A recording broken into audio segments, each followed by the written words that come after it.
ഒരാളുടെ മൂക്കിൽ വലിയൊരു അടി കൊണ്ടു. ചോര വരാൻ എത്ര സമയമെടുക്കും? നിങ്ങൾ തന്നെ പറയൂ. 5 മിനിറ്റ്, അരമണിക്കൂർ, 1 മണിക്കൂർ, 2 മണിക്കൂർ, അതോ ഉടൻ ചോര വരുമോ? സാമാന്യ യുക്തിക്കുള്ളവർക്കറിയാം, അടികൊണ്ട് മൂക്കിന്റെ പാലമാണ് പൊട്ടിയെങ്കിൽ സ്പോട്ടിൽ കുടുകുടാ ബ്ലഡ് വരണം. ആ ബ്ലഡ് പിന്നെ നിൽക്കാനും കുറച്ച് സമയമെടുക്കും.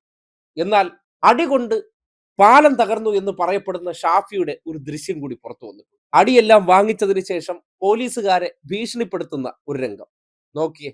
ഒരു ഒന്നുമല്ല, അവൻ വേണം വെച്ചിട്ട് അവൻ നോക്കിയത് അവനിപ്പോ ഇതിന്റെ മുമ്പിൽ കാണുന്നില്ല. അറിയാതെ അടിച്ചവനാണ് ഇപ്പൊ ഇതിന്റെ മുമ്പിൽ നിന്ന് മാറില്ലല്ലോ. അവൻ നിന്റെ മുമ്പിൽ നിന്ന് കാണുന്നില്ല. വീഡിയോ ഉണ്ട്.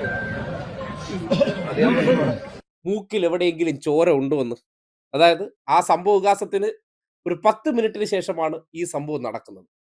നോക്കി, ഇതും കഴിഞ്ഞ് 10 മിനിറ്റിന് ശേഷമാണ് ഷാഫിയുടെ PR ക്യാമറകൾക്ക് മുന്നിൽ ചോര ഒലിപ്പിച്ച ദൃശ്യം നിങ്ങൾ കാണുന്നത്.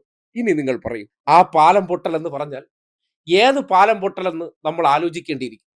എന്തായാലും താടിയും മീശയും പഠിക്കാതെയുള്ള മണിക്കൂറുകൾ നീണ്ട ഓപ്പറേഷൻ സർക്കാർ ആശുപത്രിയിൽ കൊണ്ടുപോകാതെ സ്വകാര്യ ആശുപത്രിയിൽ കൊണ്ടുപോയി. അതെന്തായിരിക്കും കൊണ്ടുപോകാൻ കാരണം? ഒരു പ്രത്യേകതര സർജറി എന്താണ് അവിടെ നടത്തിയത് എന്നതിനൊക്കെ ഉത്തരം നിങ്ങൾക്ക് ആ ദൃശ്യം തരുന്നുണ്ടല്ലോ. വളരെ കൃത്യമായി ശ്രദ്ധിച്ചോ. ക്ലോസ് ഷോട്ടാണ്. മൂക്കിന്റെ ഏതെങ്കിലും സൈഡിൽ നിന്ന്, അതായത് അടി കിട്ടാതെ അദ്ദേഹം SP ചെന്നിട്ട് എന്നെ തെരഞ്ഞു പിടിച്ചത് അടിച്ചതാണ് എന്ന് പറയത്തില്ലല്ലോ. അപ്പോ അടി കിട്ടിയതിന് ശേഷമുള്ള ദൃശ്യമാണ്. നിങ്ങൾക്ക് സംശയമുള്ളവർക്ക് ഒന്നുകൂടി ആ ദൃശ്യം ശ്രദ്ധിക്കുക. അതിൽ ഷാഫിയുടെ ഡയലോഗ് ശ്രദ്ധിക്കുക.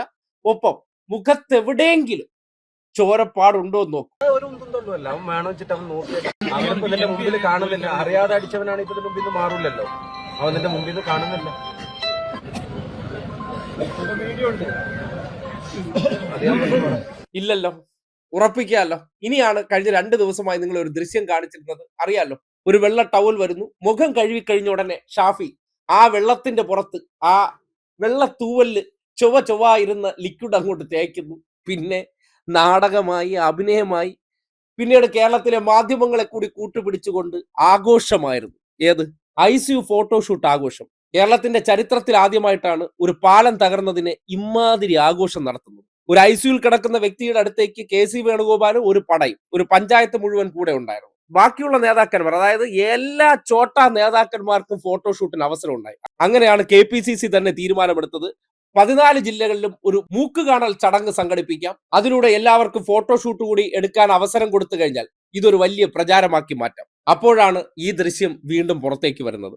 ഇന്നലെ പോലീസുകാർക്ക് നേരെ ഈ പറയുന്ന പ്രതിഷേധക്കാർക്കിടയിൽ നിന്ന് സ്ഫോടക വസ്തു വലിച്ചെറിയുന്നതിന്റെ ദൃശ്യം നമ്മൾ കണ്ടതാണ്.